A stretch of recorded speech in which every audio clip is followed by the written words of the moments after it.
Assalamu alaikum rahmatullahi wa ta'ala wa barakatuhu. I'm trying to test so that when I'm ready to launch my program, I will make a decision as to where I want to have my show, where exactly I want to have the show. So the issue I have right now is the issue of timing.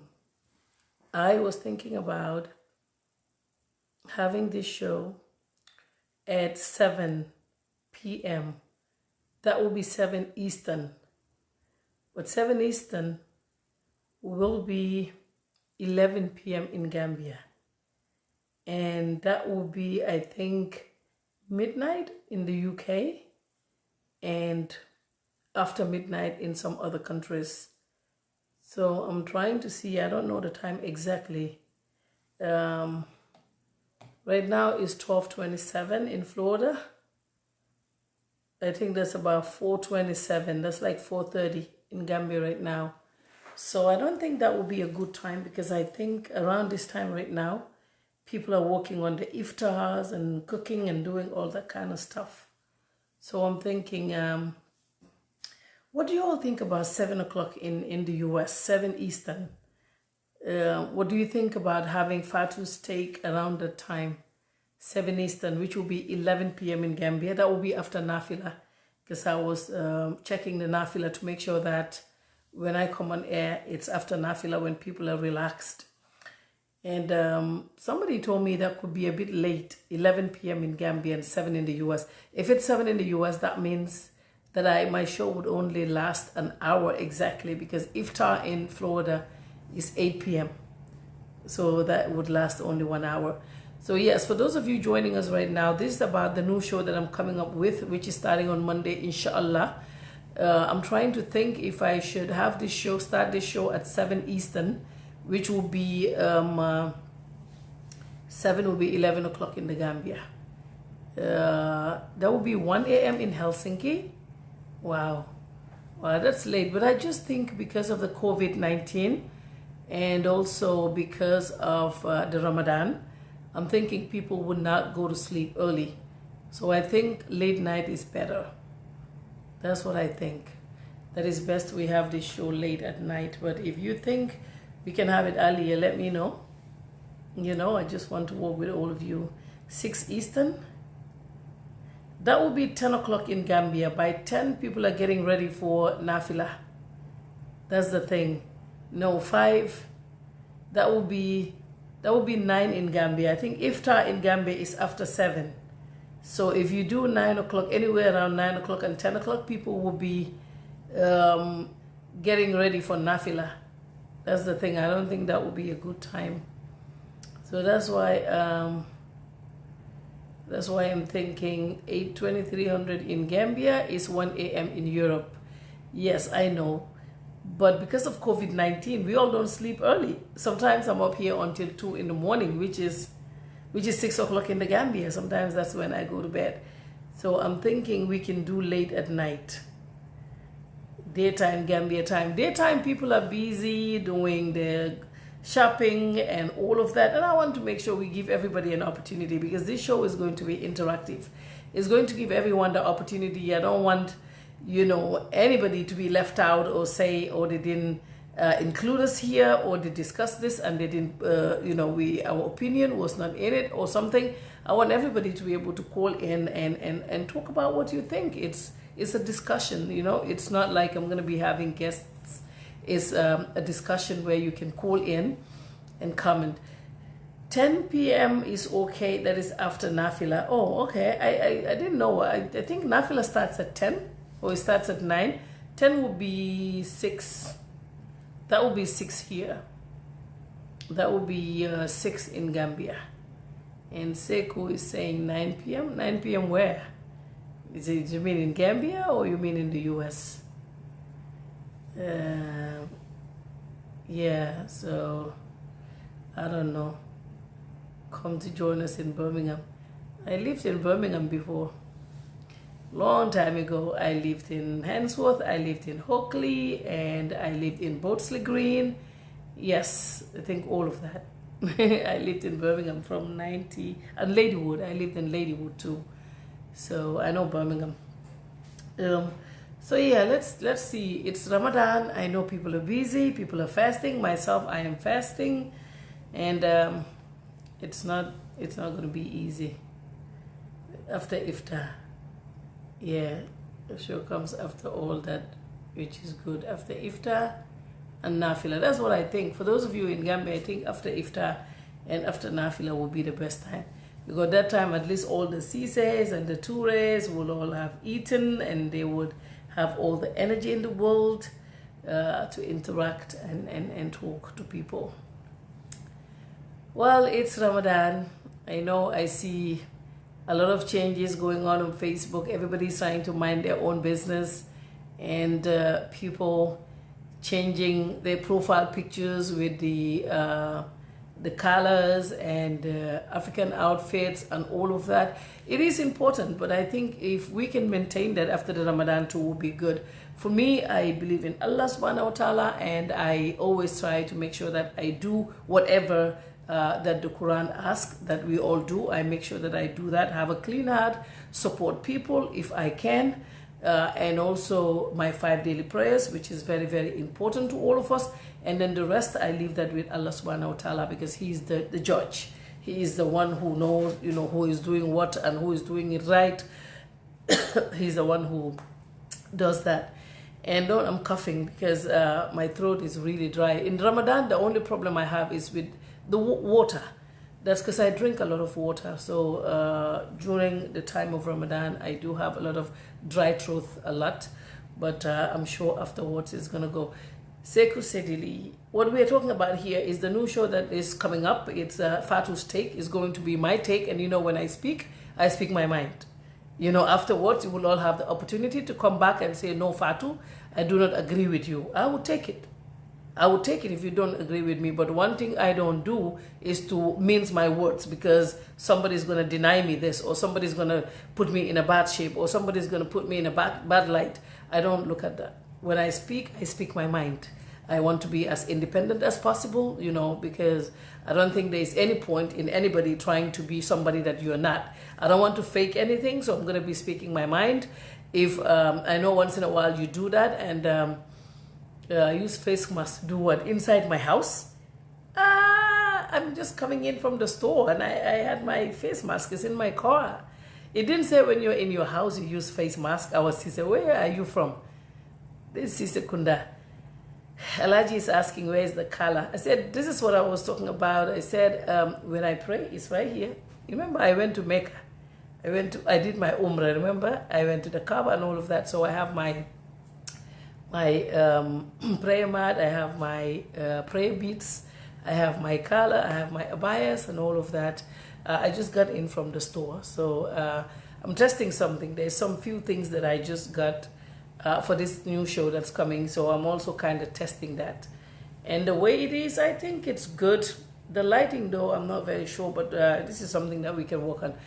Sheri Sibo Saro, naka nga def, yen ñep yena nge or.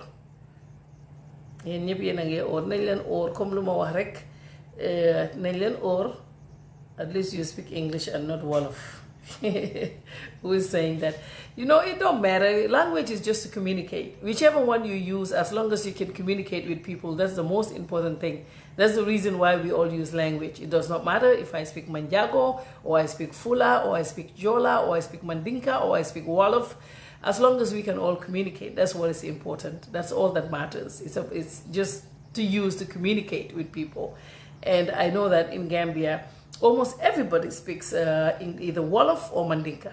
That's almost everyone knows how to speak that. You either speak Wolof or you speak Mandinka, and English is our official language. A lot of people are also able to speak it.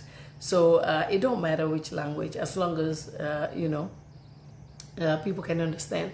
And when this show starts, it's going to be open. If you speak in Jola, just that when you call and speak in Jola, I may not be able to respond because I don't understand Jola. If you speak Fula, I only know lamdam and something. That's all I know. I think salt and knife. That's on Jotukofala, Wananguika. That's all I know in Fula. But apart from that, I may also not be able to respond to what you're saying. But apart from that, everybody else is welcome. And I was at the store, like I said, I couldn't share the video of everything that was happening at the July 22nd Square, or what do they call it now, Makati Square. I know that the government has taken a lot of rice over there, and the interview that I was listening to, the short interview by the Vice President, Dr. Aissatou Toure, she was saying that the president, I think, would address the nation tomorrow at 12 noon, and then distribution will be done, and that this rice is going to go to people up country, and they're going to do it per division. I think LRR, North Bank region, and all these regions, the governors will have to be the ones who will preside over the distribution of the rice. And they did also say that this rice is going to every household in the Gambia. I think that's a good thing. That's a good thing, even though a lot of people are saying this is coming a little bit late. But the vice president has said that the reason is because they had to put in a lot of logistic in place, and that is what they were doing. And finally, they were able to do, or to put all the mechanisms in place. She did mention that it took a long time for them to do this because they had to make sure that they get it right, and people were working non-stop and all of that. I know that when stuff like this happened in Gambia just last week, when we had our stimulus package, I was talking to somebody about this, like how when we received our stimulus package, nobody was out there saying, oh, President Trump, thank you, because it's not Trump, it's the government.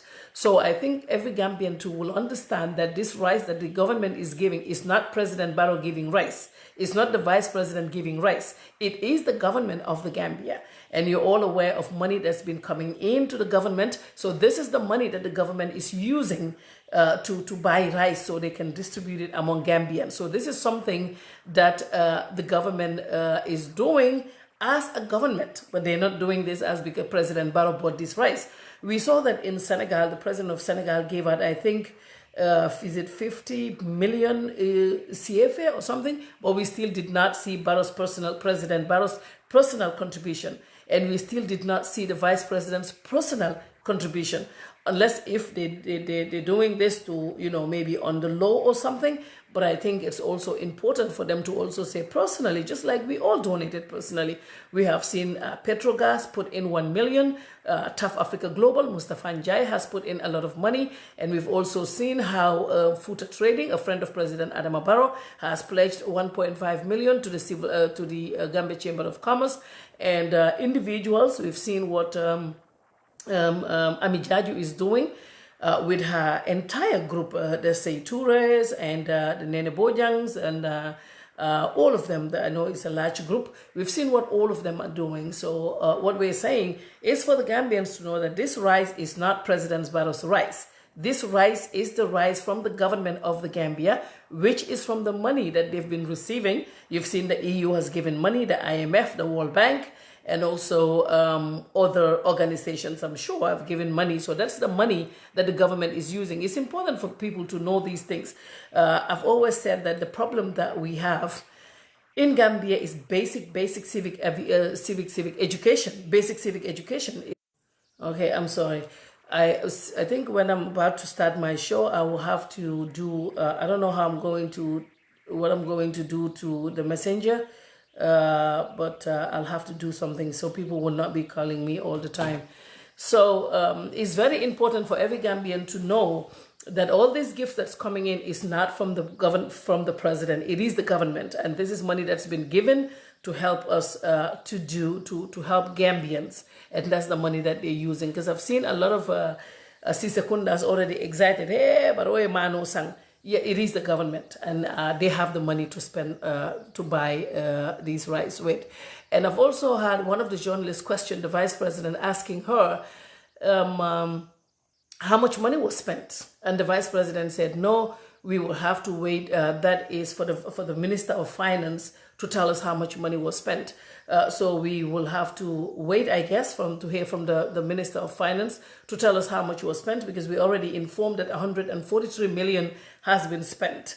I know a lot of people on social media are making a lot of noise asking How was the money spent? Until now, we do not have that information. So I am sure that maybe the finance minister will come out one day and explain to Gambians how the 143 million was spent. It's just like an outline of this was spent and that was spent. And there is accountability, because the vice president did mention that they are very accountable. They're a democratic government and they're a good government, something like along those lines. So if you are, you should be able to come out and explain to the people how this money is being spent. I think it will be important for every Gambian to know. So I just, like I said, I'm doing a test to test this equipment, and this is how my show is going to be about, because it says my take, and I am not the entire Gambia. I'm an individual, a woman from Kiangurokan. So it's going to be my opinion and how I see things. That's what I will be talking about. And if you all have your own opinion, you'll also be allowed to call in during the program and talk about what you say, whatever you want to say.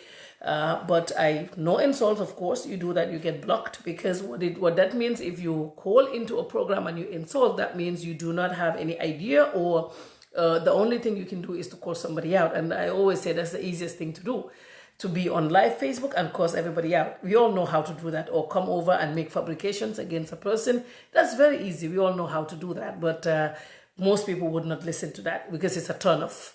So I am going to come over here so we can talk about issues that matter the most. I will talk to people who have knowledge about some of the issues that I want to talk about, discuss them, engage them on the low, and also come out here and give my take on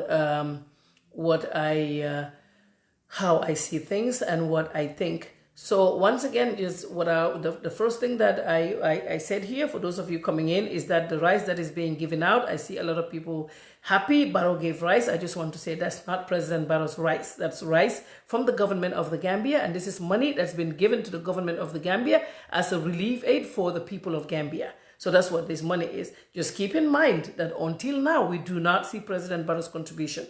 President Macky Sall has given 50 million CFA, I think it was 50 million. And we have seen how individuals in the Gambia have given money. We have seen how institutions and how companies all gave money, but we still haven't received a personal contribution of the president or any member of his cabinet. We have not seen that yet. But again, I am saying what the government did is a good thing. It's a step in the right direction, because right now everybody needs food. Everybody needs supplies to help them and their families, because people don't have a lot of access to be able to go back and forth. So it is a good thing. Don't get me wrong. It's a very, very good thing that the government did this. But just for us to keep in mind that this is the government. It's not an individual. No person did this. It is the government of the Gambia. And we're waiting on the vice president, the finance minister, to come out and give an outline of how all this money was spent. I'm sure the vice president did mention how many tonnage the whole rice is, and that tomorrow, I'm sure we will be able to find out. And to the one asking, he said they promised 500 million. Barrow promised 500 million. Yeah, I think that 500 million was also from the government. That was not Barrow's personal contribution. That was going to be from the government. I heard about the 500 million, which they said, I think the money is not here yet or something, but they did mention in the National Assembly that 143 million was already spent. And I think we're still waiting. Yeah, you said that the journalists should do what? Online or because this is about government. Yes, that's true. It is very, very important. This is about the government. It is not the president. It's not President Adama Barrow's personal contribution. Yes, he is the head of the government. But what happened, what we all saw today with all this rice that's coming in, it is not his money. It is the government of the Gambia. My interest has always been, I think I approached a few of the ministers, if they're watching this, or if they maybe they will hear about the live video, and they would know that I approached a few ministers and I said to them, what do you all think about us coming up with basic civic education programs? The reason why I said that to them was I've seen that in Gambia, if you come out and say, there is no water today, and somebody will come and attack you and say, you are attacking the president. The president is not the water. The president is a person, is an individual. He's the head of the government, but he's not the country. So people fail to distinguish between the president and the country. He's not the country. He doesn't own the country. Presidents come and go. Yeah, Jammeh was here. He left. Barrow came. He's going to leave someday, and another person is going to step in. So this is why what is important for all of us to do is to be loyal to country, not to an individual. It is very important. I do also understand that with African governments, everything surrounds the president and the government. Because if you need something done, you have to be in the good books. This is why a lot of people will be quiet. They will not speak their mind. They will not have an opinion. That is because if you speak, you will be worried about the consequences that you face. So I want a Gambia where everybody will be able to speak their mind, no matter that, and you will not face any consequences. If you need a contract, you should be able to get it, and you're speaking your mind.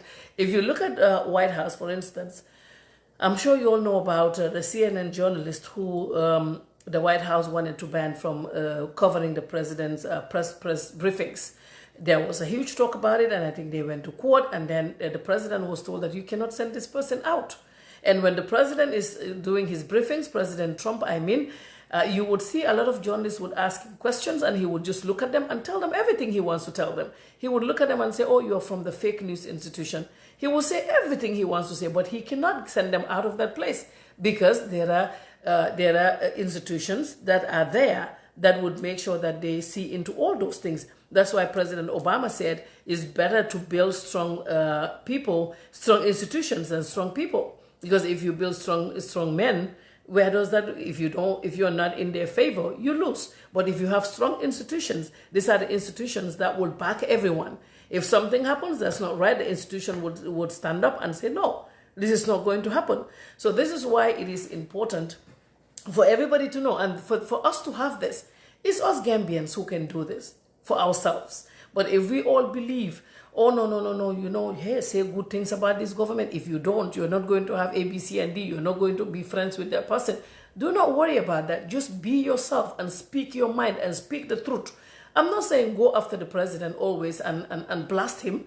If he does something that's commendable, come out and comment him. Say, oh, Mr. President, you did great. But if he also did something that is not right, you should not be afraid to come out and say, Mr. President, I do not agree with you right here. Mr. President, I'm not going to be a silent follower who's just going to be following you, telling you everything that you want to hear. I'm not going to be that kind of person. So the moment we start to do that, the government is going to get used to it. But what we do right now is everybody trying to be nice, trying to be in the good books because you want to be friends with everybody. You don't want nobody to be angry with you. And that is what we call hypocrisy. Because if you keep knowing that, the people you're doing that with, at the back of their mind, they would know. They would know, no, this is not normal. And then you have people who want to be in the middle. You want to be there for the opposition, half of you want to be there for the government because you don't want to miss anything. So these are all problems that we all have to pay attention to. We all fought. Okay, like I said, in Ramadan, my throat gets dry a lot of the times because I drink a lot of water. So we have to make sure that we speak our mind. Do not be afraid to speak your mind. This is the Gambia that I'm dreaming to see. If Fatou Camara does something that's not wrong, you will come and tell Fatou without, cursing Fatou's mom out or Fatou's dad or, fabricating about Fatou. No, but you will come out and say, no, I disagree with you on issues. And then you deal with the issues and you leave. But it would not be like Coach Pasamba would say, ki ayam sindahla, ki ayam janahla, ki ayam botala, lifinam sa hippopotamus la. It shouldn't be about that. It should be about issues. We should be able to discuss these issues and criticize constructively.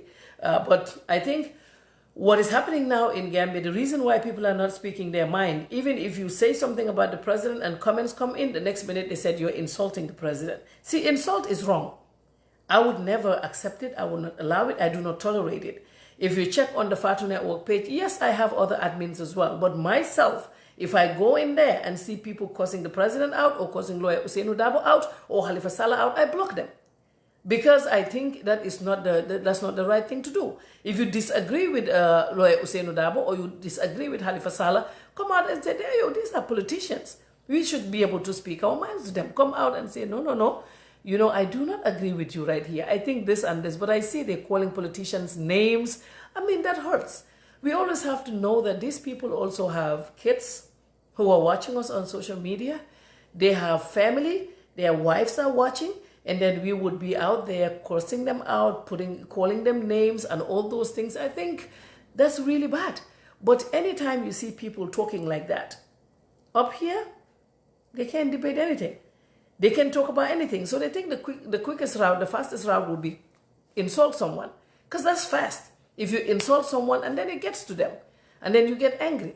So they get angry. And then that's your mission. But that doesn't finish it. Because maybe that person will not stop whatever they're doing. So I think the best thing would be to engage each other and talk to each other, and without being rude, without cursing anybody out, and know that we are all parents. Like, what I would not want to say to my auntie, what I would not want to say to my mom or my dad, or, my dad's brothers, I would not want to say that to anybody's uncle. So this is why when people write to me and curse me out, I always say, oh, but I'm a mother, just like your mother. So that is a statement that I want them to reflect on. Like, I'm a mother, just like your mother. So we are both mothers. Don't curse me out.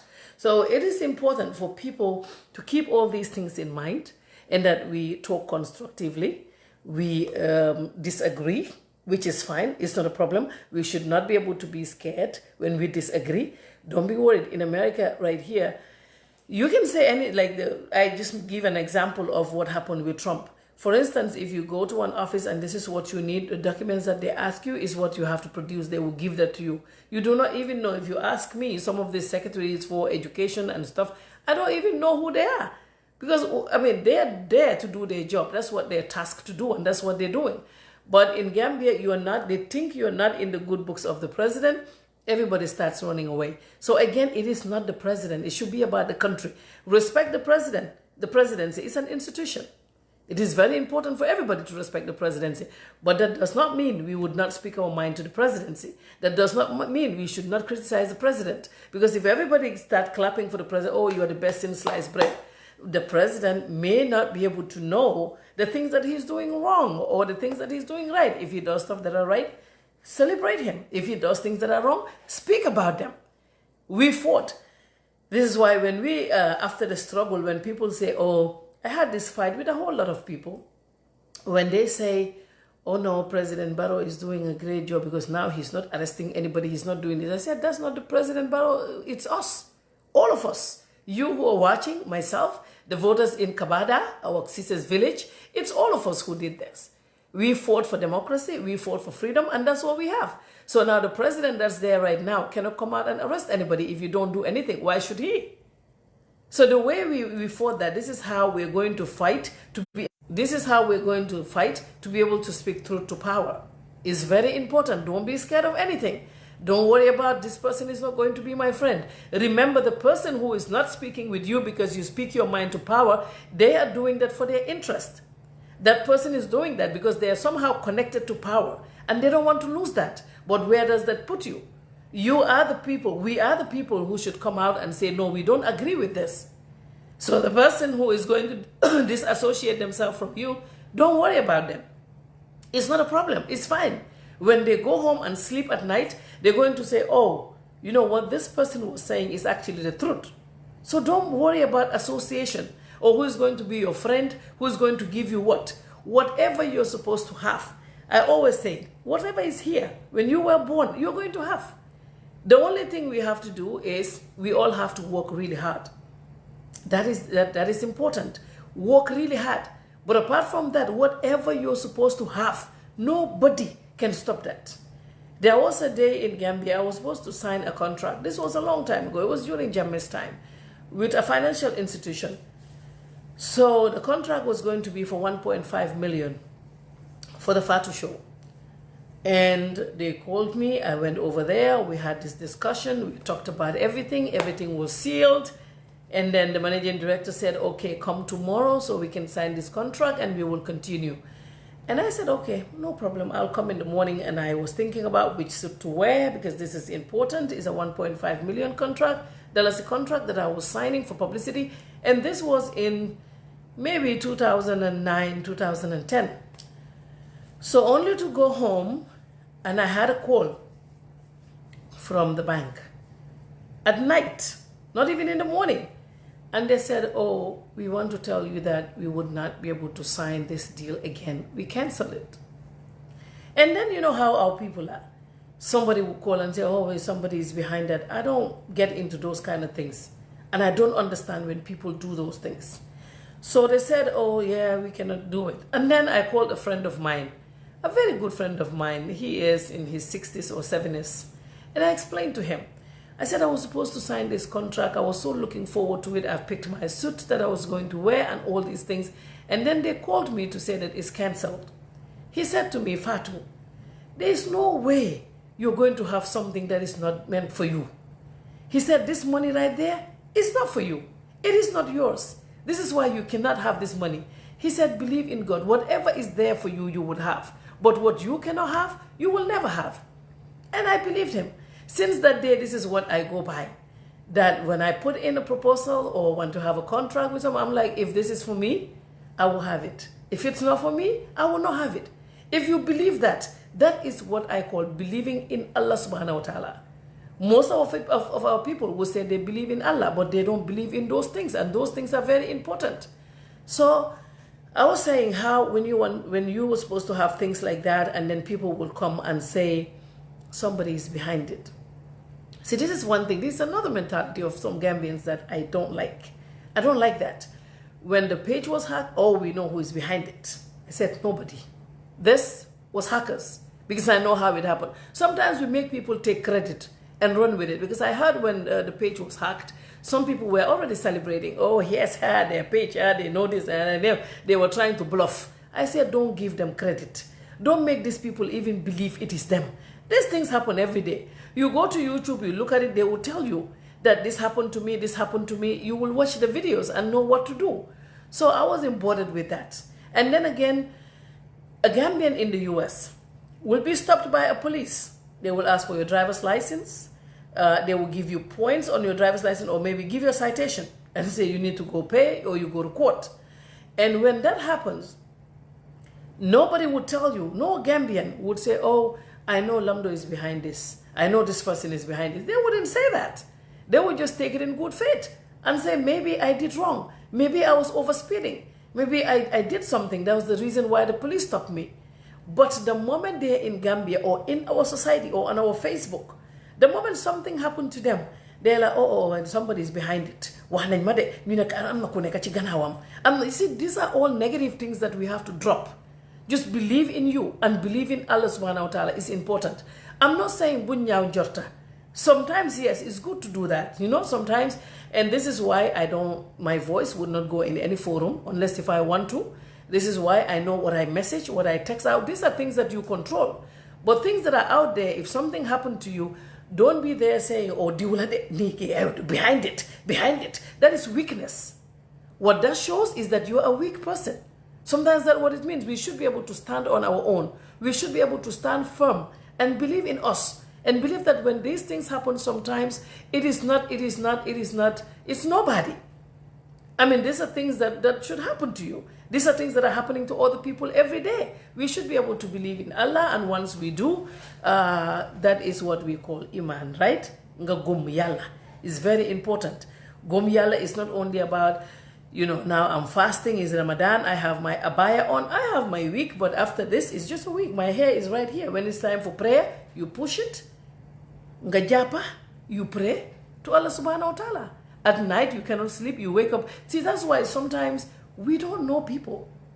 You see someone and then you judge them. But you don't know. Maybe that person is even closer than you to Allah subhanahu wa ta'ala. You don't know what they're doing behind the scenes. So this is why it's important for us not to judge anybody.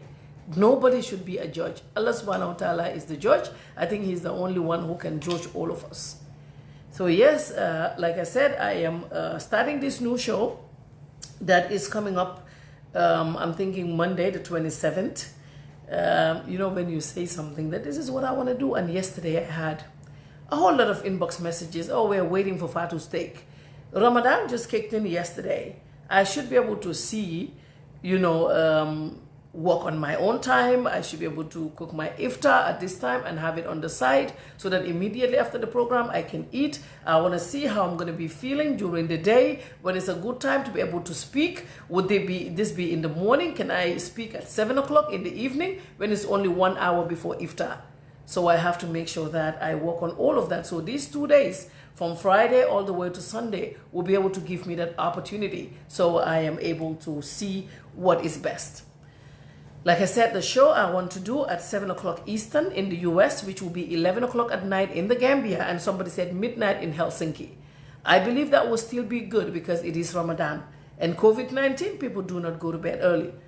Most of the people that I talk to, I'll be on the phone with Saro, with Fatmata Danso, and checking on them. We'll be talking until like 1 in the morning in the US. And there's already 4 or 5 in Germany. And Canada is also in a different time zone. So I don't think people go to bed early, you know. So I think 11 should be fine. And the videos will not be deleted. They'll be here. So if somebody missed them, they can always come back and watch the videos. Like I said, what I want to do all the time is to be honest to everybody and also be honest to my country and be sincere. I think that's important. I'm not going to do no politics. I'm not going to come and sit here and tell you stuff that I would not do. I'm not going to tell you stuff that is bad for the country. I've always said one thing, that we should always respect the laws of our country. It's very important. Once you do that, there's nothing nobody can do to you. Rather than running after people in their offices and not speaking up, because if you think if you speak up, you're going to lose things. No, that's not what it is. Even if you don't speak up, if something happens to you and you break the law, those people would not be able to help you. So as a citizen, the first and most important thing to do is to respect the laws of the country. That's the most important thing to do. Because if you respect the laws of the country, there is no way the government can get to you. But by thinking, oh, I should be clapping for the government when they do something wrong, they do something bad, I should be out there and speaking for them and holding up a flag for them when they do something wrong, that's not going to cut it. Because what happens with that, sometimes you're doing some things and you think people don't know. But it's social media era now. Everybody is putting their eyes on stuff. So let's be honest. Let us not say things to the government that they did not do. But also when they do wrong, we should be able to come out and speak. And that it does not matter what A, B, C, and D minister is going to think about me. They are not my dad. They are not our uncles. They are not my mother. So what is important is let's speak to the truth to them. Let's speak truth to power. It's very, very important. Speak truth to power. You know, sitting on the truth and not saying it because of contracts that you're going to be awarded, it makes no sense. Even if you have that money, there's nothing you're going to be able to do with that money. And I know in Africa, I did mention it, that everything is centered around the government. But whoever does anything like that to you, maybe they want to hold on to something that you deserve, do not complain about it. Let it go. You're going to meet with them someday in the streets. That's going to happen. A lot of us, stuff happened when Jammeh was the president, and we meet those people today. And some of them would come and say, oh no, I want to apologize. The reason what happened was this person did this, and they would shift the blame on somebody else. So just be the honest person. Be the person that would not be scared to speak their mind. Be the person who would not be scared to defend the truth. That is all that you have to do as a citizen. It's very important for all of us to do that. I do not have any problems with the president, but many a times I feel there are things that he do that I disagree with. And that does not mean I hate him, because I did not put him there. It was an effort of everybody, all of us, and Allah subhanahu wa ta'ala. All of us did. We voted, and he was there. But I don't understand how we can have a president who doesn't speak to us. I don't understand how we can have a president who doesn't want to do anything with anybody, and yet he wants to be re-elected. That's my issue here. I do not have a problem with President Adama Barrow, but I'm saying you don't have time. You don't want to talk to Gambians. You don't want to associate with Gambians. You want to address us using a script every time. And now you still want to be re-elected and come back and govern the country. That's what I don't understand. I'm just saying, if you want to be the president of that country, you should be able to accommodate the people of that country. You should be able to come out and speak with the people of the country. You should be able to come out and you should be able to have a thick skin. Because they criticize all of them. And criticism it's difficult for everybody. Most of the time people will call me and say, how do you leave this, Fatou?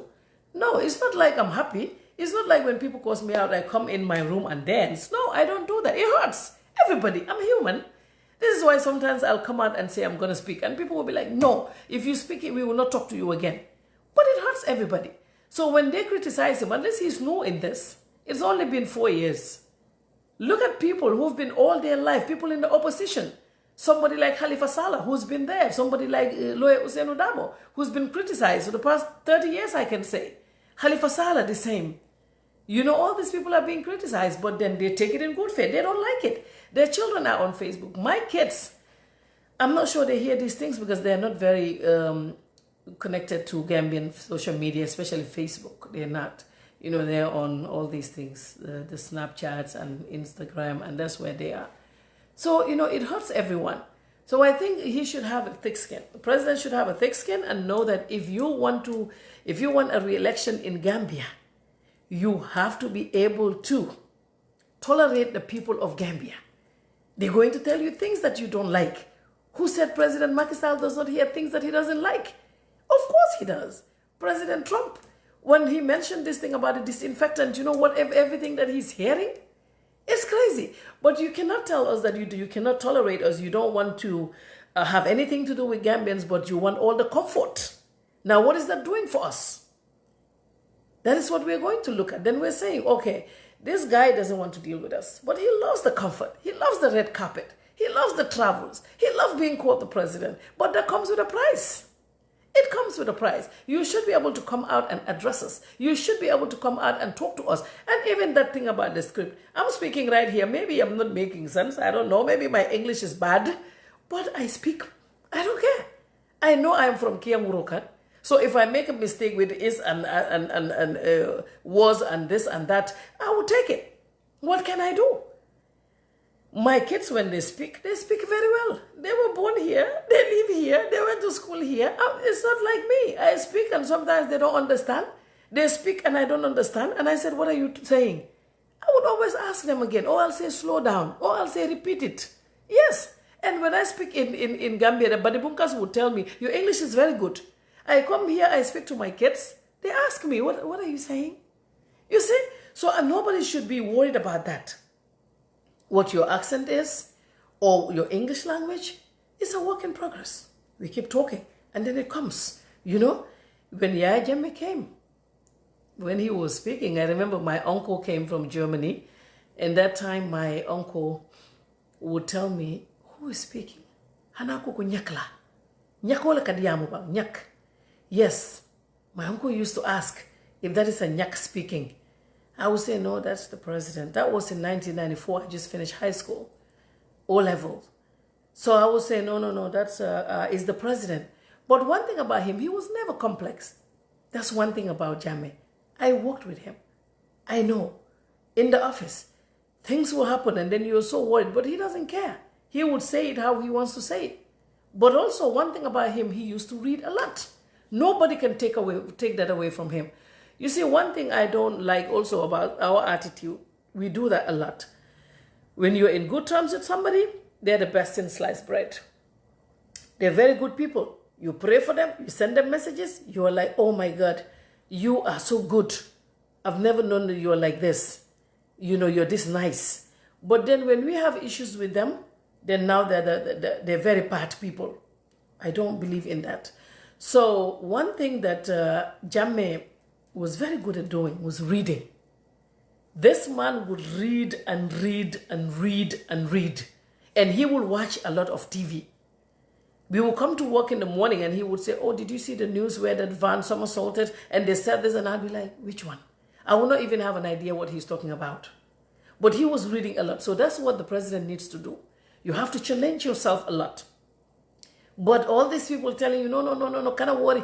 Hanima reading is fine. Hey, you are perfect. Either you are very good. Wallahi, me, if I go and sleep at night, all the things that people tell me I'm perfect in, I calculate all of that and go through it all, everything that I did during the day, my activities, and I have regrets. I'm like, no, I did this thing. I should not have done that. I did this. I should not have done that. And I have a few friends who will tell me the truth. It does not matter how I feel. I will be there, you know how I am. I will be there arguing with them. But at the end of the day, when they get off the phone, I know what they're telling me is the truth. But most of our people, this is what we don't do. We do not tell each other the truth. They will tell you, no, we know that, when we appreciate that, and we're happy for you. Wallahi, nobody is angry or that you are in that position. No, we're not angry. We just want a president who will represent us well. We want to be proud of you. We want you to go to ECOWAS meeting and stand up and speak to them without reading from a script. We want you to do that. It's easy.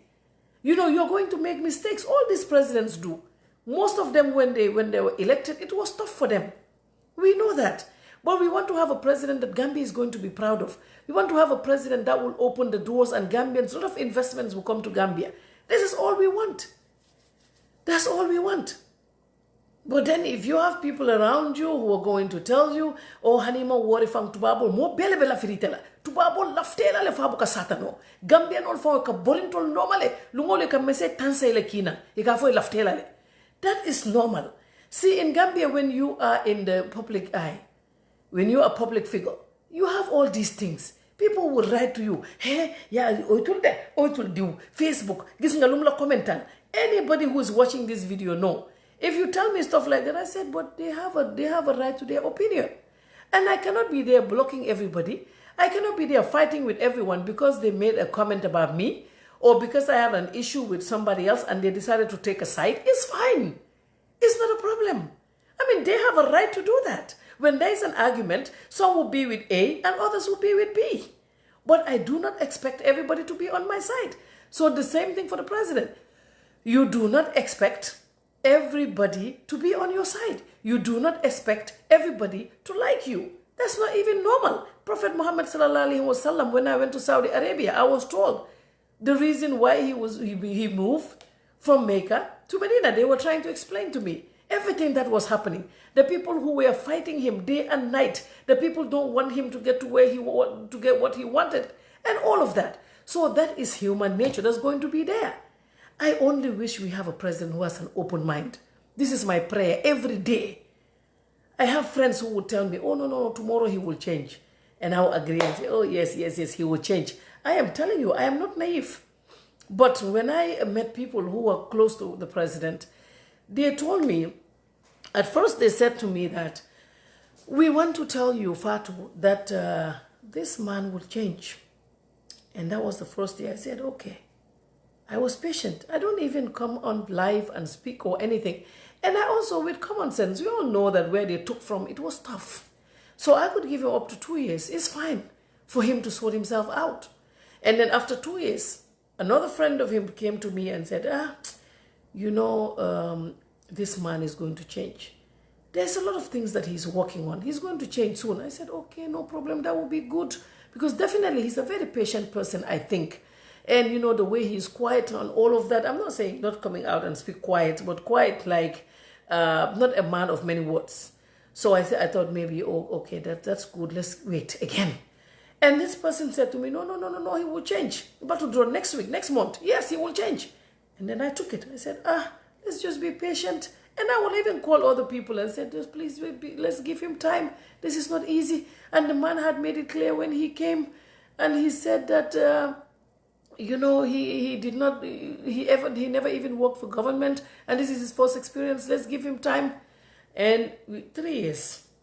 Now the 4th year, the guy keeps saying, no, he will change. Next month, he will change. Just wait. Next week, he's going to change. And now we're still waiting. So now it has gotten to a point where I believe that if he makes any changes right now, from now on, it is for him to get re-elected. And that's a concern. Because if you change 1 year before elections, what guarantee do I have that when you come back and you win election, you will not do everything that you were doing the past 4 years? This is my concern. And if I were President Barrow, he needs to come out and explain to people how that is going to happen. Because if you have been the same person, you don't want to talk to anybody, you don't want to have no business with us, 4 years.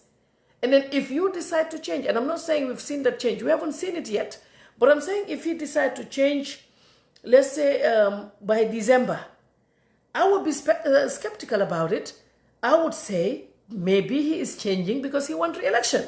What guarantee do I have that when you change at that time for just 1 year to be re-elected, what guarantee do I have that you will not come back and be the same person that you were? So this is what I want him to tell us about. I really want to know. I want him to convince us that if he decides to change in the last year of elections, is that not only for him to get re-elected? Is that not what it is? Is he going to change forever, or is only changing for the election? I think this is one thing that every Gambian should put in mind. We should all have that in our mind. And again, I am not saying we should hate him. I'm not saying we should treat him right. But I am just saying, let's be honest to ourselves and be honest to our country and be honest with our government. That is very important. If what they see is a desperate people, if what they see is Gambians who want to be in their good books, if what they see is people who want to be their friends because of favors that they're getting, they're not going to take us serious. As good Muslims and Christians, let us believe in Allah and know that, like the Akus would say, what a winner for you, no go run past you. Whatever that is there for you, there is no way you're going to miss that. So it's very important for all of us to know these things. Respect our government, respect our president, but challenge them. Challenge the government. It's important. They brought all this rice today. It is not President Barrow's rice. It is rice from the government. President Barrow's contribution, we still don't have that yet. Macky Sall contributed personally. President Barrow's personal contribution, we do not have as of now. So don't confuse the two. They're different. It's the government that donated, that bought all those rice to give to us because they collected money. A lot of money came in from IMF, from the World Bank, from the EU, and from other organizations, I'm sure. So it's very important for all of us to know these things. So I guess I was here to just do a test, and the idea was to speak for only a few minutes, but you see me, these media people, when you ask them to speak, they will go on and on and on and on. I think what I would also do about the show that I'm about to do, I'm not also sure about the language. It will be all English, Wolof, and Mandinka. You know, once in a while I'll put in English, and once in a while put in Wolof and put in Mandinka. I think that's what it would be. It's important. And to our ministers, I mean, honestly, I don't know. I don't even know what to say to them. I don't know. I think, like me, sometimes I'm embarrassed to say this, that I don't know many of them. I don't know their names. I mean, somebody would ask me a question that, as somebody who is in the media, you should be able to know. But I do not know, unfortunately. If you ask me who is the trade minister, wallahi, I don't know who he is. You ask me who's the sports minister, I have no idea who he is. I know a few ministers, the ones who worked with Jammeh before, I know them because I worked with them in the government when they were there. I know Ibrahim Astilla because I worked with him as Citizen FM when we were reading the news. He was editing the news and I was reading the news. He writes very well. I did say even during the struggle, he helps me with a lot of editing because I'm not a complex person. If I don't know, I come out and say, I don't know. Banka Mane will tell you that. I will call him every morning. Banka, this is what I'm writing. Is it correct? Can you check it for me? Sometimes I do that with my brother because he's also very good with writing. Because I would rather have my family know my weakness than bring it out and everybody will be like, oh, nee. So I do that with, I was doing that with Ibrahim when he was in the struggle. But I don't know. I mean, I don't know. It's so unfortunate that you have ministers who they would just start labeling people. They will think, oh, this person is not friend with Barrow, and they will start running. Just like how Jammeh's time, somebody called me here yesterday. The person is in Gambia and said, I know a few ministers. But now that Barrow thinks I am UDP, he's sidelining me. All of them are running away from me. That is so embarrassing. For a whole minister, you are educated. You have a job. That the job did not get you. It's you who got the job because of your CV, your resume, because of what is in your head. This is why there are few people in Gambia. They are heads of institutions. I respect those people. No matter what, even if you fight with whoever in the government, you fight with them right now, you have something to do with them. They will be there 100%. These are the people I called those who believe in themselves. We have them in Gambia, honestly. They are there. People who really what they care about is the person that they're dealing with. They do not care your relationship with any other person. They look at the person that they're dealing with. It's very important. But most of these ministers, I mean, if you are a robot, this is how you act. You try to run away because you think, no, if I come here, I'm going to lose. So if you lose your job, are you going to die? Who came here with jobs? I keep asking people that, who came with a job title in your forehead when you were born? Who came with that? Nobody came with a job title. Everything that we're getting, we got those things when we got here, because when we were born, these things were there, but Allah did not do a title. He let us be. We went to school, we had education, and then the opportunities, everything that we should have is there for us to have. This is my biggest problem in Gambia right now, is that many of us do not believe in ourselves, and that's a big problem. If we are like that, the development that we want to see, the new Gambia that we want to see, there's no way we're going to see that Gambia. We have to believe in ourselves. Please, let us believe in ourselves. Let us believe in what we can do. Let us believe and see the goodness in people. It does not matter my issue with Kex. It does not concern you. Be there like you were there for that person. This person is a Gambian. I've seen when in Gambia, even some of the people that we sit with and have tea with and have coffee with and eat food with, immediately after, when we take a photo, somebody will call someone, oh, I saw them having a picture. What were they talking about? They will ask. These people will come back and tell me. In Dakar, I was there with a friend. It was myself, that friend, the former vice president, and a few other people. So we were talking and we took a photo and the photo was out. The next minute, somebody very prominent called from Gambia. Oh, I see you with Fatou and the former vice president. What were they saying? What did they discuss? I mean, what would that do for you? What would that do for you? Whatever is discussed behind you, or whatever the person that you are close to did not come back and tell you, oh, this is what was discussed. Maybe they don't want you to know. We should all have our privacy. We should all be able to have that. I may be good friends with you, but there are things that I don't want to share with you. It should not be a problem. It should not make me a bad person. When are we going to have that open mind and let people be and just believe in the fact that what is there for us is all that we will have?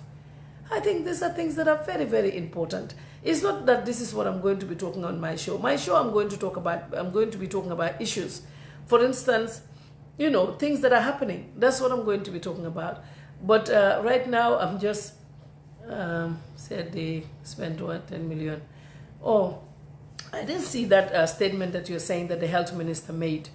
I didn't see that, but I don't think that it is fair for the government to also see the social media as enemy. I think somebody did mention that President Barrow did mention to them that he allegedly said to that person that the people on social media should know that this is not 2016, it's going to be different. See, that's a mistake. The reason why people like presidents like Donald Trump, people like President Macky Sall, people like the president of Ghana, the president of Sierra Leone are investing a lot on social media. Everything that they're doing is on social media. That should tell you that social media in 2016, it was even slow at that time, if you believe me, if you only want to hear the truth. It was not big as it is right now. Social media right now is bigger than it was in 2016. So if anybody thinks that you are going to be able to silence people, you're going to silence the people because 2016, yeah, they were speaking, but right now they will not speak. It's going to be the biggest mistake. I've said many times the reason why I don't want to have a television, I like social media because everything is here. I have my phone with me. Every breaking news that happened, before I see it on CNN, their app is where it comes first. Immediately something happens, BBC would update, it will come on the app. This is what happened.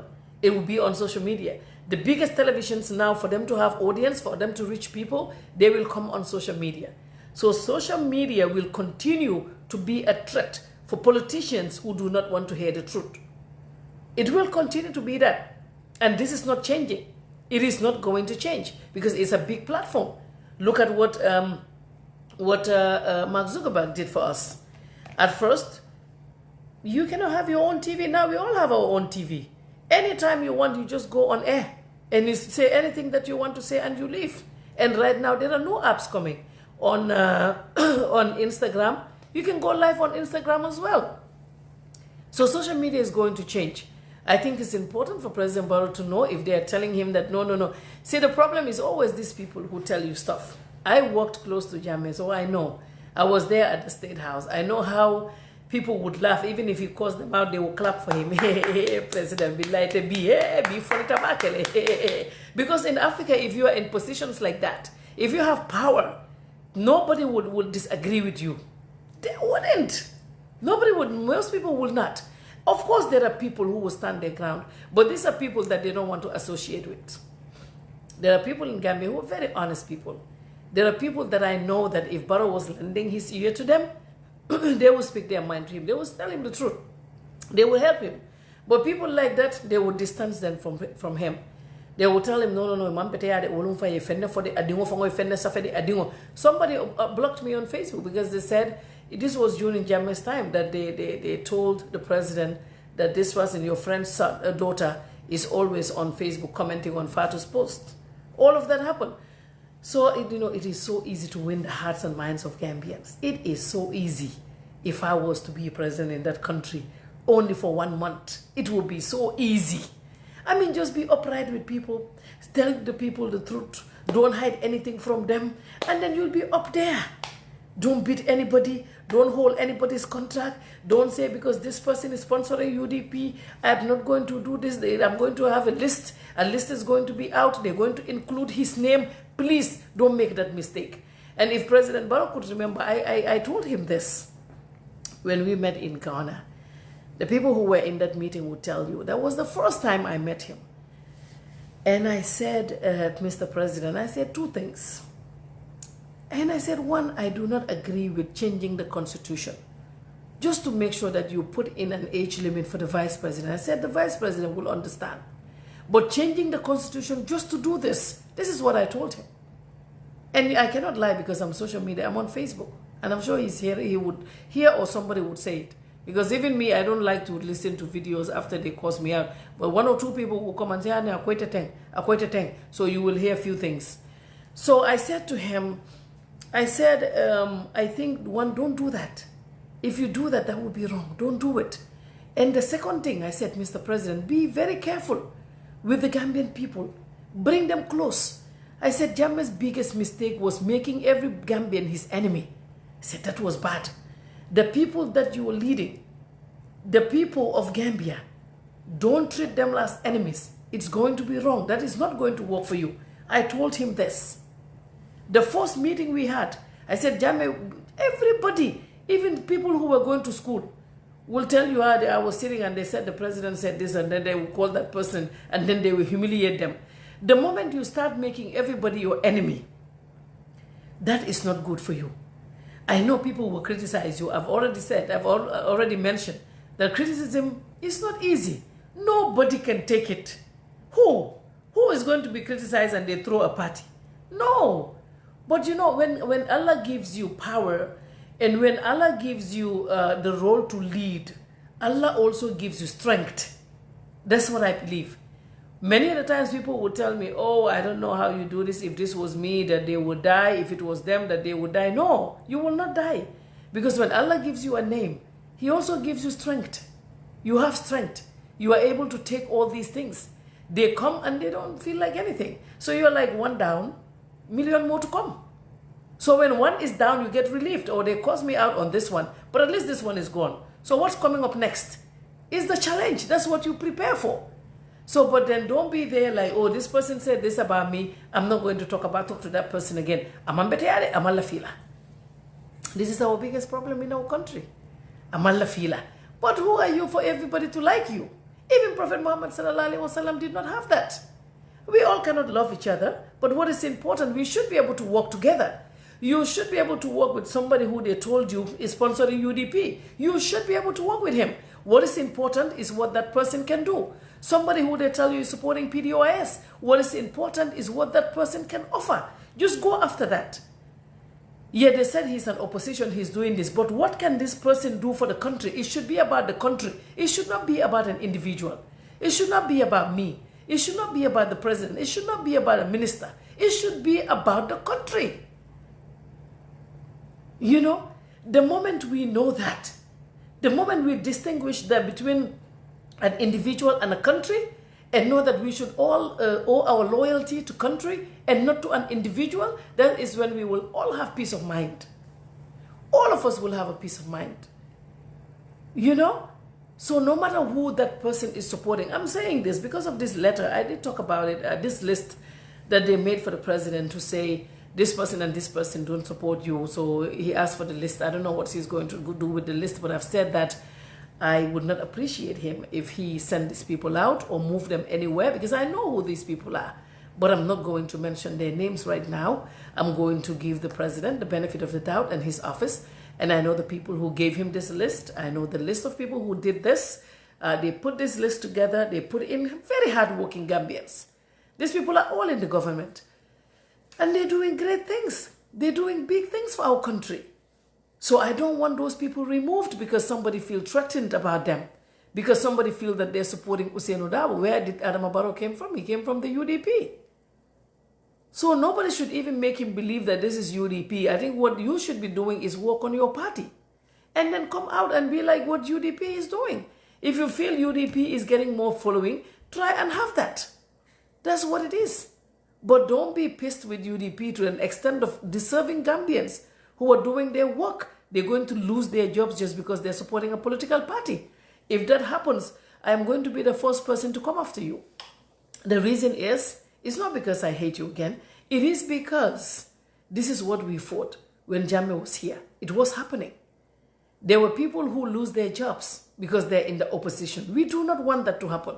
And even if UDP is the next government that is going to be there, we will have this issue with them. If they remove anybody who they said is NPP or is Khalifa Saleh, we're going to deal this with them. And even if PDOIS is the next government, if they remove anybody and say they're doing this because that person is UDP or because they're NPP, we're going to come out and address this issue with them. So we want every Gambian to be able to work as long as they know what they're doing, as long as it's the people who are qualified for their job. We don't want them removed because of their political affiliation. That would be very, very wrong. That does not happen anywhere. What is important is just let them do what they have to do. Every Gambian have a right to associate with any politician that they want. We all have right of association. I can sit here and say I am PDOIS. I can sit here and say I am UDP. I can sit here and say I am NPP. But if you can tolerate me because I'm NPP, you should also be able to tolerate me because I am UDP or because I am PDOIS. So please, a word to the wise, they say, is always, is enough. We do not want you to fail. Because if you fail, we all fail in it. The country will fail. And right now that we don't have elections yet, we are trying to make sure that Gambia stands tall. Even though we know that when it comes to the world, everything that is happening, we know that Gambia is not anywhere strong right now. They will prepare the president and tell him come out and speak. And he will say import cover. Yes, we did this. We have 3 months cover. 6 months. When we came, it was 2 months. Now it's 6 months. That's all they tell you. But honestly, from those of us who are seeing what is happening in other countries, I can tell you honestly, the Gambia is lagging behind. We are lagging behind. Who is in the country now? Which investors are coming in the country? I know people who came, but they said we had to go. Because the reason is, we have no direction. There's no direction. Maybe some of these things the president, I don't know if he knows or he don't know. But there's a lot of loopholes in that country. You want something done. You go round and round and round. You get frustrated to a point that you would let go. When Jammeh was there, everything was put in place. Yes, the man was, he did things that are terrible, that we're still all crying over. But the government, those people who served him and are serving you now, will tell you, nobody was messing with him. You make sure that what you're supposed to do, you do it. But now, you run after things. You run and run and run and run. Nothing is done. It's laissez-faire affair now. Everybody is doing their own thing. Nobody cares about anything. They don't respect their jobs. Most of them, and I'm not saying everyone, there are people that I know who are very hardworking Gambians. But at the end of the day, if you have 80% of people who really don't care, because the president will not speak to anybody. The president will not check on anything. The president is very happy just being the president. This is all he's interested in. I am the president. That's all. You do not check on your staff. My staff will tell you, maybe they're watching, ask them. I'm always after them. No, this is not done. And remember, if I'm going to pay salary. If I'm paying you, the job has to be done. I tie it to that. If you want to be paid, you have to make sure that you work. If you don't work, nobody's going to pay you. I'm sitting here talking. If I don't do my work, I have work that I need to do. Every day I am online non-stop 24/7. I'm working non-stop. So if you don't work, you don't get rewarded. The president should also be looking at his staff, his team, and making sure that everything is being taken care of. But no, we're not having that. People really do not care. Because they know, they look at him, oh, he wouldn't come, he wouldn't say anything. They said when they ask him something, he would say, oh, you are the technocrat, you go ahead. You don't do that. Find people. Okay, this is about finance. Have your own people, 2 people on the side, and say, hello, hello, knock, knock. Okay, my friend, you know you're very good with finance. I just want to double check. Can you give me a little bit knowledge about this? Be prepared when you face your ministers. Because if you are not prepared, they take advantage of you. They know you don't know. And if they know you don't know, that's the problem. They would come and tell you things that do not exist. I am not saying don't trust them. Trust them. But also have a backup. In everything we do, we have backups. Have people that you will talk to and say, hello, man, what do you think this is? Oh, no. Independent people, independent. Gambians in the diaspora, I'm sure you have friends here who are very good with a lot of things. Have independent advisors. Hello, Lamdo, you're the investment the finance legi. And then you will write it down and sit down. Go through it. Invite your finance minister. And I'm not just saying the finance, I'm just saying finance, for example, but all of them. Invite the finance minister and say, Honorable Minister, I want to see you. Okay, so how about A, B, C, and D? So when the minister goes, oh, yes, we did it, and then you ask how. If the minister gives you a figure that you don't understand, look at what you have and ask questions. Be assertive. Say, no, but Honorable Minister, when I check this and this and this is what I see. I know these things, I'm not president, but it's these things, I don't even know how to say it. And then you ask them, because otherwise when you don't do that, if somebody knows that what you're talking about, you don't know it, they take advantage of you. You go to a store, I'm not saying here in the US, because here everything is clearly labeled. You go to a store, you choose if you want the $1 one or the $95 one or the $1,000 one. That's up to you. But in Africa, what I see, even if you want to buy a pair of glass, somebody would tell you, oh, this is 1,000. So for me, when you start at 1,000, I always start at 350 is what I have. This is all I have. And in fact, I check my purse. Now I only have 300. If you don't take it, you go. That's how to do business over there. So if you're not well prepared, they will take you for granted. And then that's when you have, oh no, Mr. President, it was 90 plus 30 minus 40 plus 50 divided by 20 plus 35. And you get confused. If you don't know, that's what happened. You get confused. Sometimes when it's, I don't know how to explain this. I don't want to be specific about it. But even myself, I'm not very good with math. Anybody who went to Gambia High School with me would know that when it comes to math, I think I was even removed from the class. Mr. Adeleje, I think that was what his name was. At some point, he has to say, definitely, I think we have to, this girl, she definitely has to do pure arts. So I did pure arts when it comes to literature, oral English, agriculture, and that kind of thing, government studies. That was what I did. Because there is no way I can do math. You ask me where I'm sitting right now, what's 9 times 8? I don't know it. I will not be able to give you the answer. Unfortunately, that's how it is, So when I know that there's somebody that I deal with when it comes to numbers and figures and money, and I will go over there and try to find out about the money, he would tell me something, he will calculate, I'll be confused. I would not know it, he would tell me this is the balance. I will just take that. So that's been happening for a while. So now what I did, on my phone I have notes, where it's a notes. So whatever transaction, I write it down. Whatever happened, I put the date and I put the time and everything and the name. So now when we are ready to calculate, I have my own. He will do his calculation and I will do my calculation. If he tells me, no, it's 95,000, I'll say, no, what I have is 65. Now let's go through it. I will go through it and we will make sure that we get it right. So that's how it should be. Don't let people do all these things for you. Okay, so somebody told me 9 times 8 is 72. Okay, I know the fives are easy, but the 9s and the 8s, you know how that is. So after the teacher at Albion School, what was that thing that we were doing early in the morning? It It was not drill. That thing that we do when you go in the morning and they will ask everybody to stand up and what's 9 times this, 9 times this, and I wouldn't know.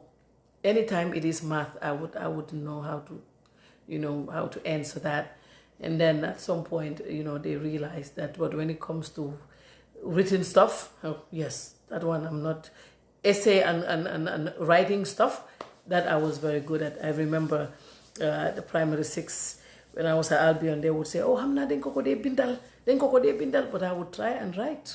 I would write. I like to write. It's just now that I have people who do that most of the time for me, so I'm kind of cutting down on that a bit. But I still want to do writing classes. I still want to do speaking classes if I have the time, and if it works with my time, I definitely would love to do that. So nobody is always. We all should make sure that we have idea about issues, about situations, and get independent people who will help us. We all need that. I have that, and I'm sure you all do. So I see no reason why the president will not have that. Gael ko di president, but the bunko le ka for president. President de, ine kuma fo ka fa ne malla fila de, bara man ke woti wallahi men ko fo wallahi malla fila. You have seen what they're saying, and most of the time people will say that to the mental dream. Market. So most of the time people would say that it's the people around him. I do not believe that, to tell you the truth. I don't believe that it would be the people around you that will make you make a mess. I do not believe that it is the people around you that will make you do things that you don't want to do. I will not believe that. That is because I believe that we all have a right to choose the people that we want around us. I believe that every day we all have 100 advices at most. People would call you and tell you different things. It is to the person to think about all these things that you are told, and you should be able to come out with one that is best for you and one that is best for the country. So I don't, I know, like my sister would say, my Fatmata Danso would say, ala badi bunkateri kafu badi bunkoli ala wol buka bay konkole kemuta bukale fanna so to camera nimman ke yir fa soto tinga nga fenke mo koto drong nta soto nola badi bunkay ala be wonya badi bunkay ala be wonya ma buka hanyi yalla to fele biri na ta fosa e mantra do kule be kai la no ma e ke batule prier ma koy badi kiyan kol de wol na tal wol ye fansu business o lo kiyan kol wol ye fansu tal kele de badi bunko ni wo man dun ko ay tum mini ne kay ke mun tay ga matin hani ko be nyor la e sabanan. Sometimes don't blame them. It's because what else can they do? I mean, these people are in Gambia. They think that the only thing they can do is to be there and tell the man, oh no, Nyindoma Lafila, trying to make themselves look good, trying to make themselves look comfortable. That is insecurity. That's what it is. Because why would I tell anybody? I have people, some people that I don't have business with, they will ask me about them. But always what I say, yeah, they're good people, even though I don't have it with them like that, but what I hear so far is good, so you be your own judge. I'm not going to come and tell anybody Nyimbai. This is why when I was told that everything that's happening on your side is this and this and that, a guy who thinks he's Mark Zuckerberg on Facebook, making everybody believe just tell them to go and drink tea. Don't even believe those things. Don't believe them. What can they do? I mean, if you can do something, there is get your no. I don't even want to be specific because I don't want to be here. Besunkaro lekono. Badi bunkol be protest kande. Badi bunkol kalma lal fanna. Ikal tata lal mininta president Barrow butali ali Allah subhanahu albafula ko ha yalo nyindoma la fila puri al tolta dukala ala muta ala mutale la alfangole ala tol mun sana malati ni fadan so be al mun sana walati men diata nyi bol falale tusta bolaje ala le oke mo ban tus no woto men diata tole be wala fala badi bun kole luma neex lay wax badi bun kay te ken munu ci dara mo man tus noje so bara alla al fanale bo wala al be o men no man betiya o man betiya fa al fanan ngal daniel mama ñol famo kam falal bulu bakere dal binki ñol tol kiyam ko mo appreciate so alta la ko to pato wala la fansun ko ke man sa ni kay respect ake respect le ni be fansun takele bigo ñim buka labang ngole ko kayen ko abuka labang amewo meta ka banne wallahi billahi ngole ko kayen ko ka banne abuka tu bigo mor ka batale wati he fenke banka fela kana yakilto coach yakilto de aka banne because it gets old amal labang men ka laban droitara moye bunda to me alon ko ka ma ko ele ye bunda muta e bunda me alon ko kani molle bole yani molu diandi yani molu ka kilinti ye benda ngo muta e bani mol karala nyobalabe mol jele binabe mol jele binabe mol jele bina mo ka kontan wala wolto ka labang isaja safu he tonya nyinkante ma ko wani mo katata ka ha ni mambete ya pour que te fongo didaje ite bete la interest le jibe kan bar wala interest o jibe kan because ni ma ko ni o man siate ke president woto wote te tuno la yiri fa soto ya la je ye mini ngala pam so woto be men kala no dron wala ko ngalam fongo la nga banko ma ko nga president ma ko ba ma ko la nyame wala ka mobe katandala ay mol menu be mira la enemy ta la fa enemy te ni ñu tema sunkarole fongo be kerim fa muna keta Barrow e wuli ay manoni sukuro ki akoy alta nyin dinyen loya Ousainou Dabola akoy ali nyin samba Halifa Sallah ya ali nyin do samba ya dinyen Fatmata Tamba Janna ali nyin do dinyen nyina wote fenti mbe sunkarole kono ndun tolu be nyunu mo molle te men yalo birabe diari ni tollen ilo tale ku molu fo so woto nimmoytati atekela problem oti ye wuli sunkaro e si yeta ye ifta ke State House you know ya jamina ku kole ya be ndaka fine lundo nene ya fine kai ko your excellency I think you should be inviting the average people like the fisherman out there. Yes, the fisherman will invite you guys. I want you to come and discuss with the president, have dinner with the president, even anatrebe biscuit ole landila afai go ali fisherman mo killing command out just anybody more me along. These are not people who dine and wine with you every day. Just get somebody from Kiang Keneba and Nasi. But Kiang Keneba call be nyadile. Be a good listener. Listen. Bankola kuwa kata nyadile. Do an iftar. A State House.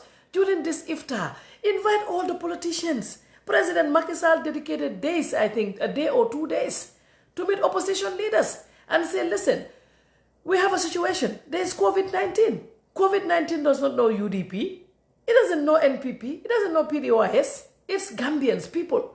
Say, okay, I want all of you to come. What do you think we can do? What do you all think? And maybe somebody will come with a good idea.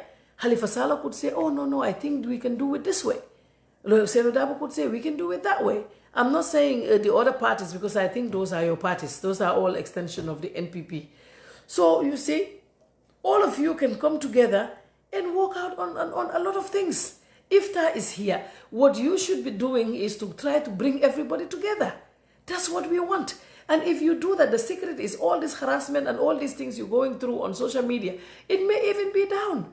If you see people invite you, if everybody sees you and Lawyer Ousainou Dabola and Halifa sitting down, having tea, having coffee, it's iftar.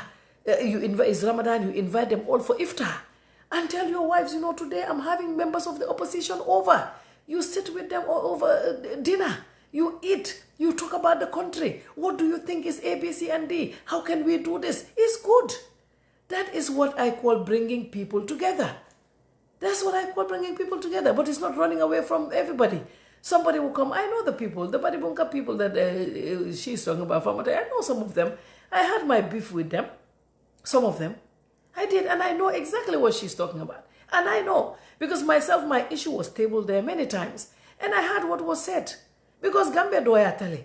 But what they don't realize is now I think when you have a voice and you want to speak, I heard they will go and tell him, oh, no, they're all frustrated on social media. They're all very angry. And he will ask why. They will tell him because they don't have a job. You don't give them a job, that's why. But who wants a job? Not everybody.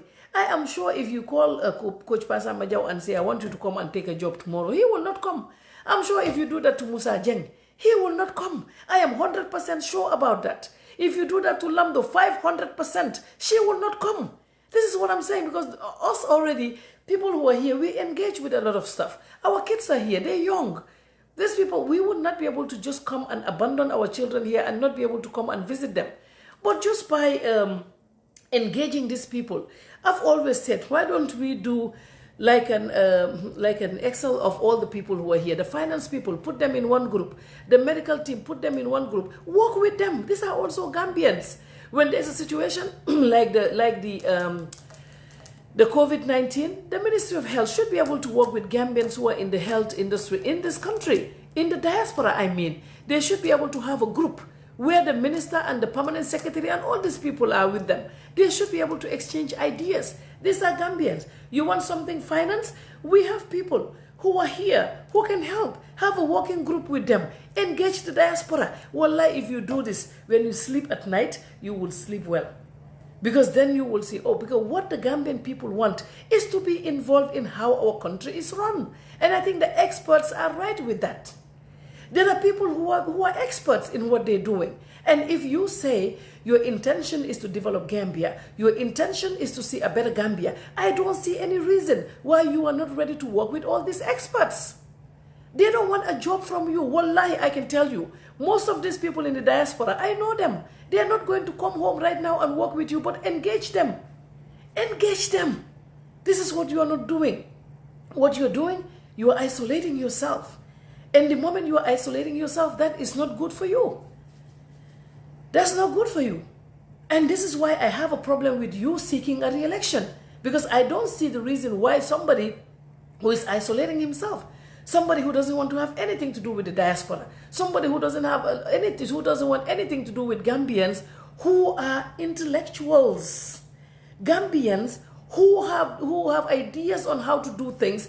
I see no reason why somebody who don't want to have anything to do with those people, but yet still you want to come and seek re-election and be our president again. Somebody who doesn't even want to talk to us. Somebody who thinks we're all against him. Somebody who, even if we speak our mind, they will tell him we hate him. Somebody who wants everybody to be saying only one thing about him, that you are the best in sliced bread. Somebody who wants all of us to be spectators. Somebody who wants all of us to be clapping for him. Somebody who wants all of us to have him in our good books and to only worship him and follow him and do everything that he wants us to do. I see no reason. Somebody whose wife, they said, will gather all the people who do Facebook Live and curse other people out and make them friends and call them. We are not in any war. If I were you, all these people who are doing Facebook Live and cursing people out, I would say, no. You know, I think you should try to divide, to bring everybody together rather than dividing them.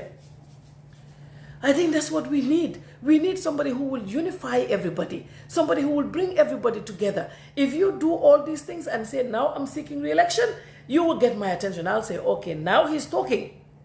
But not know somebody, a badibunka will come there, you see me all on the table, fasa honyolu, I don't know if I kono fa. Now kono fata badibunko, but I had that I have for him ko, carry what the woman better had it.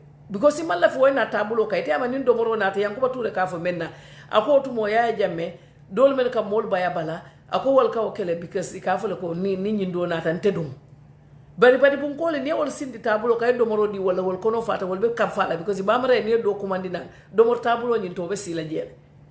So what you want before you start seeking re-election, do these things that we're talking, that I'm telling you, I'm suggesting to you. Oh, don't do them, but think about them. You know, think about them. Be a unifier. Be somebody who will engage his people. Be somebody who will not put a barrier between him and his people.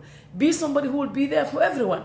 When we say that, wallahi man ham gende man nak man dika diga na man namuma president, namuma ko amna a president. So kene namut ko. Why it's just nice for our own to say, okay, Gambians now, you know, Barrow is reaching out, he's doing APCN. I saw President Macky Sall went to the hospital. I saw President Bio, he did the same thing.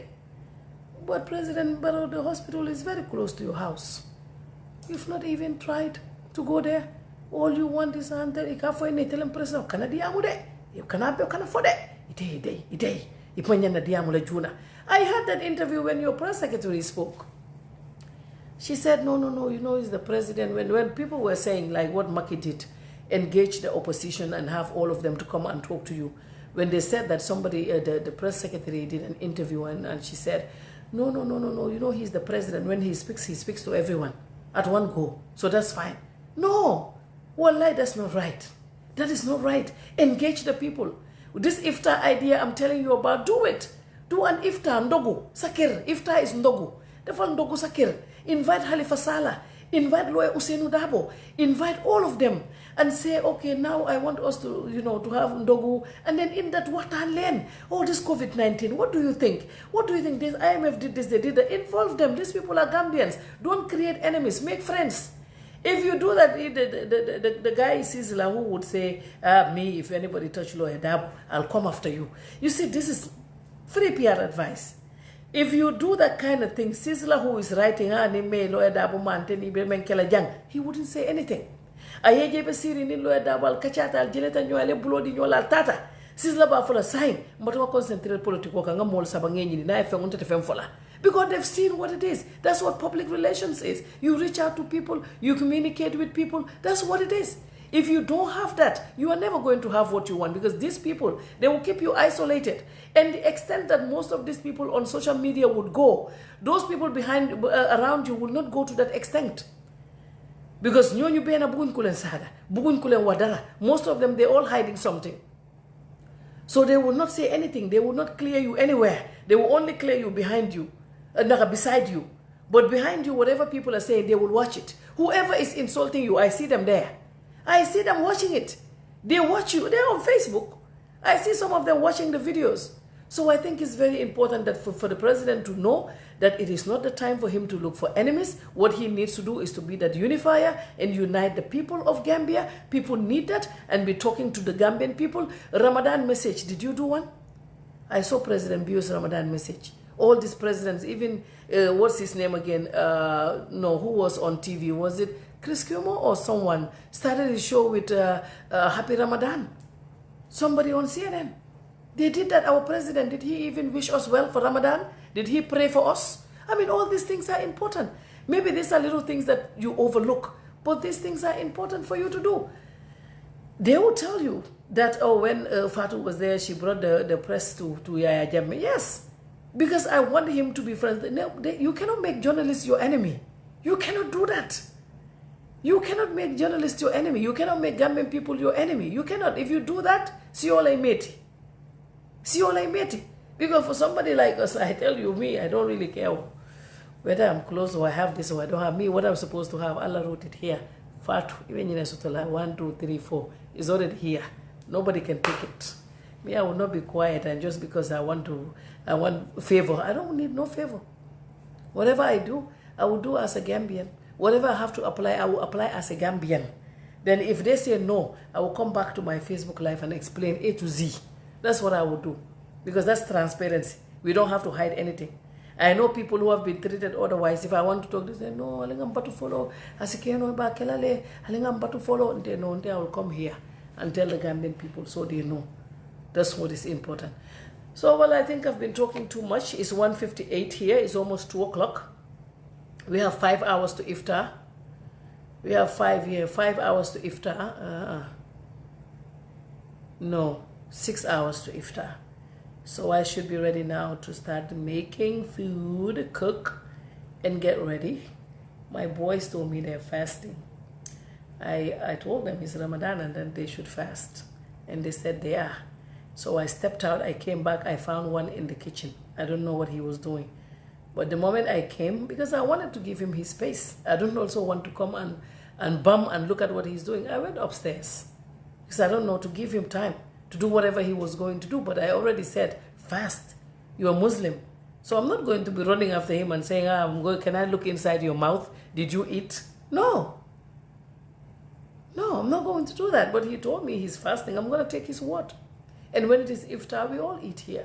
When it's time to pray, I tell them to pray. I bought all of them these haftans from Saudi Arabia, for them to use. And I have mine. That's what is important. We do what is best. The rest we leave to Allah subhanahu wa ta'ala. But we cannot be the judge in everything that we do. So I think, Mr. President, you will hear what we're saying. Sometimes somebody would write to me and say, don't waste your time. They will tell him not to listen to anything. Well, if he don't listen today, he will want to listen next year. Elections is here, and this is the same guy who wants to continue being president of Gambia.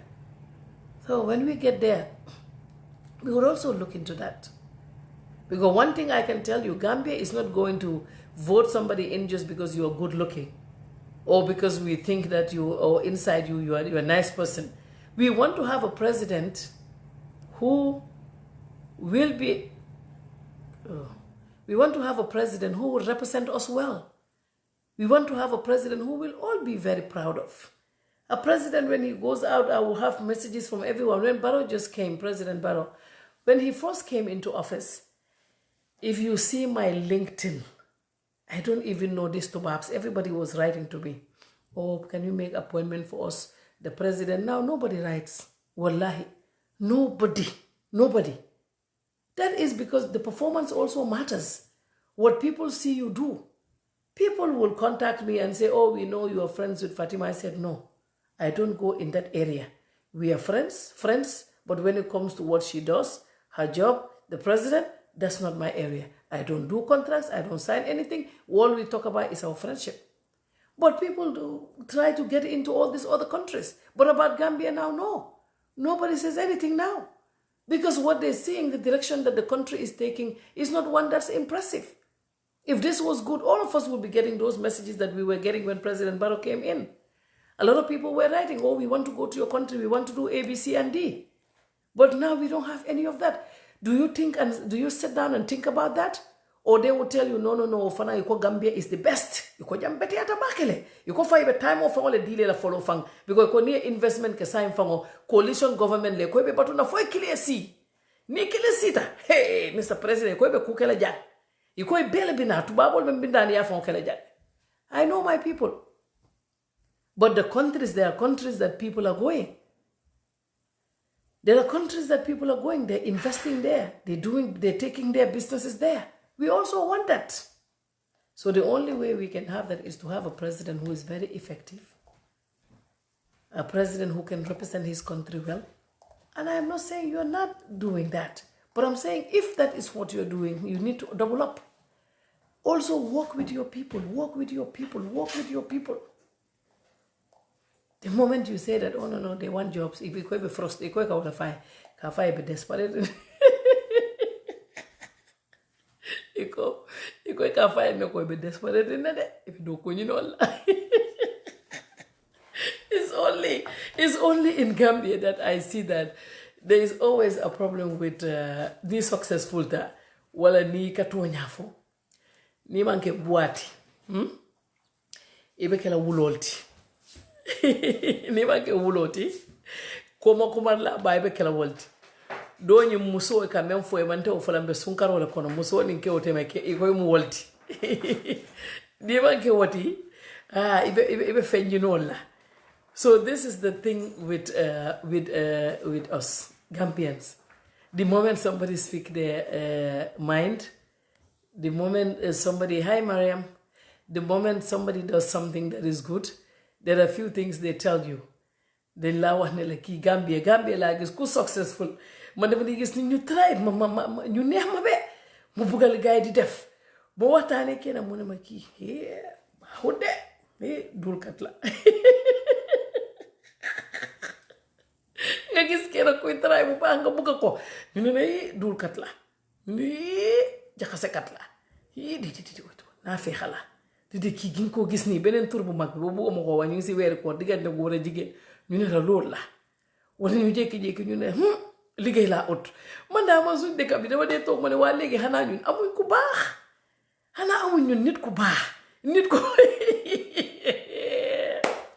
koo gis kuy tray fenkat la dulkat la jaxasekat la liggéey laa ut di xaalisam bi amu ko bu baax liggéeyu ko dafa sàcca dafa dem duul fele kii la nax kii la def nii yéen nag ñun xanaa kon Gambie ñun amuñ ku baax ñun xanaa ku baax amu fa koo xam ne dangay toog rek nga xool ba ka nga ne kii digga baax na wala sa nit ki loo xam ne moom lay liggéey si liggéeyam mu nekk mun ngaa nekk sa man de I don't care mun ngaa nekk jaxase kat waaye nga man su ma nanguwul nga jaxase ma doo ma jaxase waaye man sa liggéey soo ko munee li ma la soxlee soo ko munee wallaay billaay lu la neex nga nekka loolu du suma problème ñun ku nekk am na nu mel yow mi maa wax ne ma ñëpp dañ bon yow danga baax ndax yow baax nga yow tam sa boor mun naa am na loo am ñun ñëpp we all have some things in us that we don't like that we dislike about ourselves am na ñun ñëpp dafa am suñ honesté suñ boppa at the end of the day you go back home you go to your bedroom nga fay sa lampa yi nga pare pour tëdda